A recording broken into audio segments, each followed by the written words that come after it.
Cookery சேனலை பார்த்து யார் வேணாலும் சமையல் பண்ணலாம். ஆனா சுவையான சமையல் பண்றது எப்படி? நான் இதயம் நல்லெண்ணெயில சமையல் பண்றேன். ஆஹா ஓஹோன்னு பாராட்டுறாங்க. நீங்களும் இதயம் நல்லெண்ணெயில சமையல் பண்ணுங்க, பாராட்ட வாங்குங்க. தினம் தோறும் வாங்குவே இதயம் இதயம். அன்பு ஊடக நண்பர்களுக்கு வணக்கம். இன்று விருதுநகர் மாவட்டம் சிவகாசி அருகில் உள்ள துரசாமிபுரம் கிராமத்திலே பட்டாசு தொழிலாளர்களை சந்தித்தேன். அவருடைய குறைகளை கேட்டு அதை கண்டறிந்து இதற்கு தீர்வுகள் வேண்டும் என மக்களுடைய கோரிக்கை.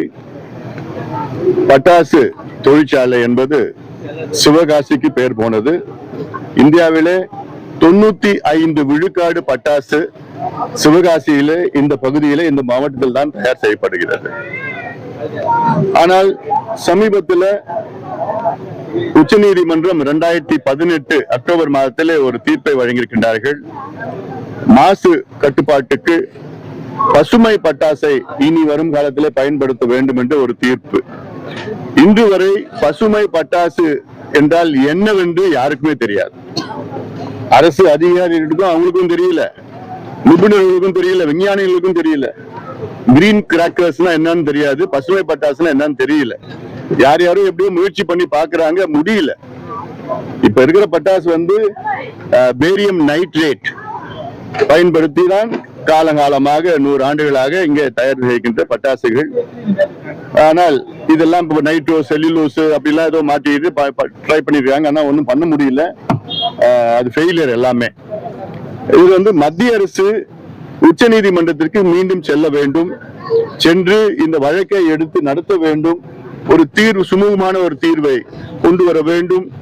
அதாவது பட்டாசு என்பது நம்முடைய நாகரிகம், பண்பாடு, கலாச்சாரத்தில் கலந்திருப்பது.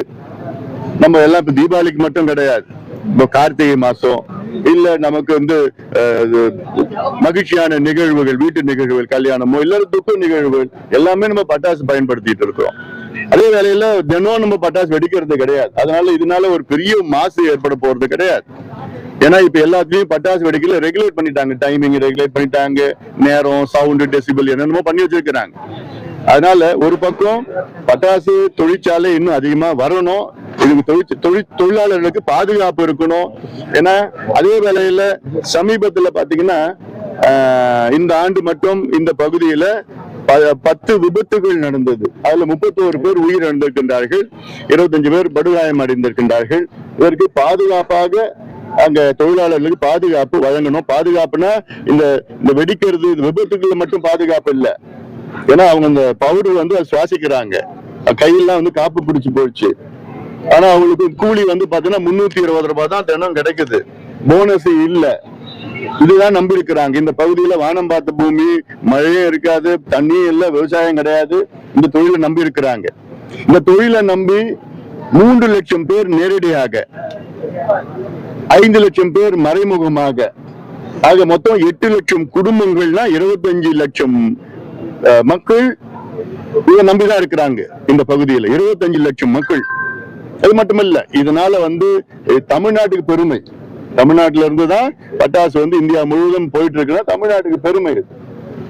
அந்த வகையில இந்த தொழிலை நம்ம பாதுகாக்கணும், காப்பாற்றணும். அதே போன்று சில வழிமுறைகள் எல்லாம் கொஞ்சம் பின்பற்றணும். சட்டம், ரூல்ஸ், ரெகுலேஷன்ஸ் எல்லாம் இருக்கு, அதெல்லாம் பின்பற்றணும். அதுக்கு பின்பற்றாம சில அதிகாரிகள் எல்லாம் லஞ்சம் வாங்கிட்டு அது இது இந்த பக்கம் பர்மிஷன் அது மாத்தி ஏதோ கொடுத்து பண்ணிட்டு இருக்கிறாங்க. அதனால இதை ரெகுலேட் பண்ணணும். ரெகுலேட் மட்டும் இல்ல, இவங்களுக்கு தொழிலாளர்களுக்கு பாதுகாப்பு வழங்கணும். அதே போன்று தொழிலை ஊக்கப்படுத்தணும். இந்த சட்ட பிரச்சனைகள் எல்லாம் இது அழுத்தம் கொடுத்து ஒரு குழுவாக போய் மத்திய அரசை சந்தித்து அழுத்தம் கொடுத்து அவங்க உச்ச நீதிமன்றத்துக்கு மீண்டும் போய் இது கொஞ்சம் ரெகுலேட் பண்ணணும்னு இங்க இருக்கிற மக்களுடைய கோரிக்கையாக இருக்கிறது. இது நிச்சயமாக நாங்க எடுப்போம். பாட்டாளி முயற்சியினுடைய வேலையாக நாங்க இருக்கிறோம். அழுத்தம் கொடுப்போம், பேசுவோம், போராட்டம் செய்வோம். இந்த தொழிலாளர்கள் பிரச்சனை, இந்த தொழிற்சாலைகள் பிரச்சனை, இது எல்லாமே இந்த சட்ட பிரச்சனைகள், இதற்கு தீர்வு வேண்டும்.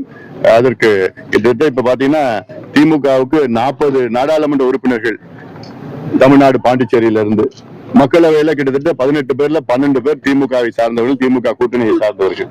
இவ்வளவு பேர் வச்சிருக்கிறாங்க. வச்சுக்கிட்டு என்ன பயம், என்ன பிரயோஜனம்? அதனால இதெல்லாம் மக்களுக்கு தெரியப்படுத்தி ஒரு விழிப்புணர்வை ஏற்படுத்திட்டு வந்துட்டு இருக்கிறோம். ஒரு நல்ல ஒரு தீர்வு வரும் நாங்க நம்பியிருக்கோம். 2026 சட்டமன்றத்தில் உங்களுடைய கூட்டணி நிலைப்பாடு விரைவில் அறிவிப்போம்.